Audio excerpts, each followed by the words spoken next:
जी, सबसे पहले वीरेंद्र जी आपका बहुत बहुत स्वागत है एयरटेल टीवी में। धन्यवाद। जी, जानना चाहूंगे आपसे कि आज तीसरे चरण का मतदान लगातार जारी है, ऐसे में शिक्षा मित्र परिवार क्या कुछ सोच रहा है, क्योंकि जो समस्याएं हैं वो लगातार शिक्षा मित्रों की बनी हुई हैं, तो शिक्षा मित्रों के इस टाइम शिक्षा मित्र परिवार के मन में क्या कुछ चल रहा है? जी जी, शिक्षा मित्रों को सरकार से बहुत उम्मीद थी। जी।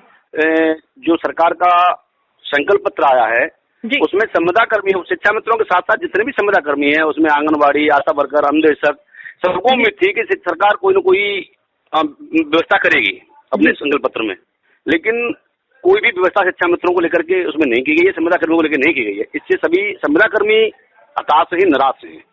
जी, वीरेंद्र जी, सवाल है मेरा, जैसा कि आपने घोषणा पत्र की बात की, तो अगर मैं सपा के घोषणा पत्र की बात कर लूं और कांग्रेस के घोषणा पत्र की बात कर लूं, जहां तक राहुल गांधी की बात की जाए, राहुल गांधी ने लगातार ये दावा किया है कि अगर उनकी सरकार सत्ता में आती है तो जितने भी संविदा कर्मी हैं उनको नियमित कर दिया जाएगा। उनके इस बयान को आप किस तरीके से देख रहे हैं, क्योंकि जैसा कि आपने खुद बोला कि बीजेपी के घोषणा पत्र पे कहीं ना कहीं टिकटिकी लगाए बैठे हुए थे शिक्षा मित्र परिवार, चाहे संविदा कर्मी, अनुदेशक, जो भी शिक्षक है, कहीं ना कहीं बीजेपी के घोषणा पत्र पे निगाहें उनकी टिकी हुई थी, लेकिन बीजेपी के घोषणा पत्र में ऐसा कुछ निकल कर नहीं आया। तो अब अगर जी राहुल गांधी के इस बयान पे क्या कहेंगे आप? जी, पिछले एक साल से हमने लखनऊ में लगातार रैलियां की, धरने दिए। सरकार के मंत्री थे कौशल किशोर, उन्होंने हमें लखनऊ बुलाया, बड़ी संख्या में रमाबाई मैदान पे रैली होती है। उसके बाद हमें आश्वासन दिया गया, उसके बाद पुनः हमने एक रैली अक्टूबर के महीने में की, 18 अक्टूबर को। सरकार ने एक कमेटी का गठन किया। उस कमेटी के गठन जो हुआ था तो सब चाहों को एक उम्मीद जगी थी कि सरकार कोई निर्णय जरूर लेगी, लोकसभा चुनाव से पहले मानदेय वृद्धि तो होगी, ज्यादा कुछ नहीं होगा तो, लेकिन मानदेय वृद्धि भी नहीं की गई है। आज 8 साल हो गई, शिक्षा मित्र अल्प मानदेय पे काम कर रहे हैं। 10,000 हमारे साथी हमें छोड़ के चले गए इस दुनिया को, और ये सिलसिला अनवर जारी है।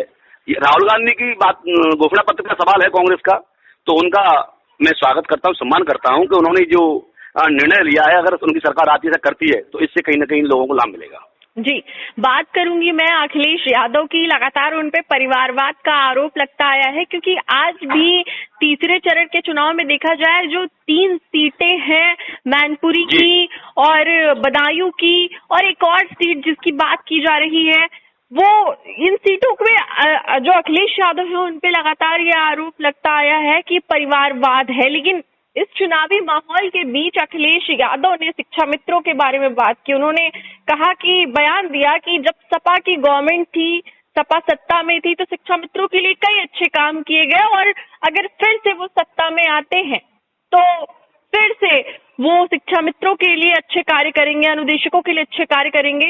इस पे क्या कुछ कहना है आपका? देखिए, परिवारवाद एक राजनीतिक सवाल है, मैं इस पे कुछ अपना आप नहीं दूंगा। वैसे मैं इतना जरूर कहूंगा कि ऐसी कौन सी पार्टी है, कौन सी ऐसी पार्टी अच्छी है जिसके परिवार के लोग राजनीति नहीं कर रहे हैं। राजनाथ सिंह गृह मंत्री, रक्षा मंत्री हैं, उनके बेटे विधायक हैं, और भी आपके साथ उदाहरण है। जो परिवारवाद उसे कहते हैं कि कोई राजनीति में सीधा सीधा उतरे। जब सारे लोग राजनीति में हैं, उनके भाई राजनीति कर रहे हैं, धर्मेंद्र जी 3 बार सांसद रहे, मैनपुरी से रहे, 2 बार बदायूं से रहे, डिम्पल जी सांसद हैं, तो इसमें परिवारवाद कहाँ हो गया भाई? जो उसका मूल राजनीति करने का, जनता की सेवा करने का है। हाँ, ये हो सकता है कि कोई अपने बेटे को डायरेक्ट आके चुनाव में उतार दे, वो परिवारवाद हो सकता है। जब उसका परिवार राजनीति में है तो ये कोई परिवारवाद नहीं है, सारी पार्टियां इससे कोई स्थिति नहीं है। जी, तो क्या वीरेंद्र जी अखिलेश का घोषणा पत्र, अखिलेश जी तो शुरू से हमारे साथ हैं, शिक्षा मित्रों को लेकर के वो हमेशा संवेदनशील रहते हैं। जी, हमेशा उनका ये ध्येय रहता है कि शिक्षा मित्र, मेरी सरकार लौटेगी तो मैं शिक्षा मित्रों को पुनः अध्यापक बनाऊंगा, और हमें उम्मीद है कि अगर ऐसा होता है तो इसमें कोई संदेह नहीं है कि शिक्षा मित्रों को नौकरी पक्की होगी। मतलब साफ ये कहा जा सकता है कि जब सपा सत्ता में थी तो शिक्षा मित्रों के लिए अच्छे दिन थे, शिक्षा मित्रों के हित में कार्य किए गए हैं। जी, बिल्कुल किए गए हैं। अब मैं इसमें उदाहरण दूंगा। मैं शिक्षा मित्रों का मुद्दा कोर्ट में जाता है, शिक्षा मित्रों को हरा दिया जाता है। 90,000, आपको याद होगा, 90,000 ऐसे कैंडिडेट थे जिन्होंने टेट परीक्षा पहले पास की, बीटीसी बाद में की।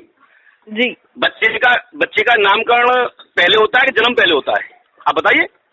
पहले जन्म होता है, उसके बाद नामकरण होता है। पहले बीटीसी करते वो, उसके बाद टेट करते। 90,000 लोग थे, हाई कोर्ट ने उनको हरा दिया। उसके बाद वो सुप्रीम कोर्ट गए, जीत गए। अभी लेटेस्ट निर्णय है जो बीएड वालों का, जब माननीय सुप्रीम कोर्ट ने पूरे देश में बीएड को बैन कर दिया, तो जो यूपी के अंदर हमारे लोग थे उनको कैसे बचा दिया गया? शिक्षा मित्रों के साथ भेदभाव हुआ है, चाहे सरकार की तरफ से हुआ हो, चाहे न्यायालय की तरफ से हुआ हो, हमेशा सौतेला व्यवहार हुआ है और आज भी लगातार जारी है। शिक्षा मित्रों की तरफ कोई ध्यान नहीं दे रहा है। जी, तो वीरेंद्र जी, देखा जाए तो चुनाव का जो दौर है वो लगातार जारी है, तीसरे चरण का मतदान भी है, तो ऐसे में जो सपा और कांग्रेस के मैनिफेस्टो में जो घोषणाएं की गई संविदा कर्मियों के लिए और जिस तरीके से अखिलेश यादव का बयान आया शिक्षा मित्रों के लिए, क्या इस चुनावी माहौल में एक मास्टर स्ट्रोक साबित हो सकता है? क्या बीजेपी के अगेंस्ट ये जो इनका निर्णय है, जो घोषणा है, वो जा सकती है? क्या इसका प्रभाव बीजेपी को चुनाव में पड़ सकता है? क्या कुछ लग रहा है?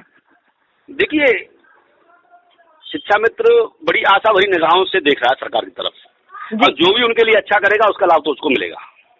जी, निश्चित ही कहीं न कहीं उनको इसका लाभ मिलता दिख रहा है कि अगर उन्होंने ऐसा कहा है तो उसका लाभ उनको मिलेगा, क्योंकि शिक्षा मित्रों के भी बहुत परिवार हैं और बहुत वोट हैं। हाँ, और शिक्षा मित्र पीड़ित भी हैं। जी, अटल टीवी से जुड़ने के लिए आपका बहुत बहुत धन्यवाद वीरेंद्र जी। धन्यवाद।